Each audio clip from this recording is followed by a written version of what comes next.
এটা আপনারা সবাই জানেন যে প্রবাসীদের ক্ষেত্রে অনেক বড় একটা কমপ্লেইন থাকে, ওনাদের বাইরে পাঠানোর ক্ষেত্রে যত না খরচ অফিসিয়াল তার চেয়ে অনেক বেশি খরচ হয়, এবং এই জন্য এজেন্ট, সাব এজেন্ট, এজেন্টের এজেন্ট, সাব এজেন্ট, অনেক স্তরে দালালদের দৌরাত্মের কথা আপনারা শুনেছেন। তো আমরা এটাকে মিনিমাইজ করার জন্য আমরা একটা প্রক্রিয়া ভেবেছি। আমরা এখন থেকে এজেন্ট, সাব এজেন্ট যারা আছেন, সাব এজেন্ট বিশেষ করে, এজেন্টরা তো আমাদের এখানে নিবন্ধিতই, সাব এজেন্ট যারা আছেন, ভদ্র ভাষায় সাব এজেন্ট বললাম, মানে যাদেরকে আপনারা অনেক সময় দালাল বলেন, বাট তাদের মধ্যে ভালো লোক আছেন, খারাপ লোক আছেন, আমরা ওনাদেরকে রেজিস্ট্রেশন করে দিব।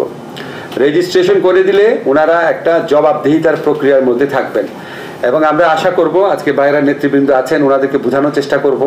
ওনারা যদি আমাদের সাথে সহযোগিতা করেন, ইনশাআল্লাহ আমরা এই সাব এজেন্টদের দৌরাত্ম্য অনেকাংশে কমাতে পারবো। এই দৌরাত্ম্য কমানো গেলে বিদেশে যাওয়ার যে অহেতুক যে অতিরিক্ত টাকা দিতে হয় সেটা কিছুটা হলেও কমবে, আশা করি অনেকাংশে করবে।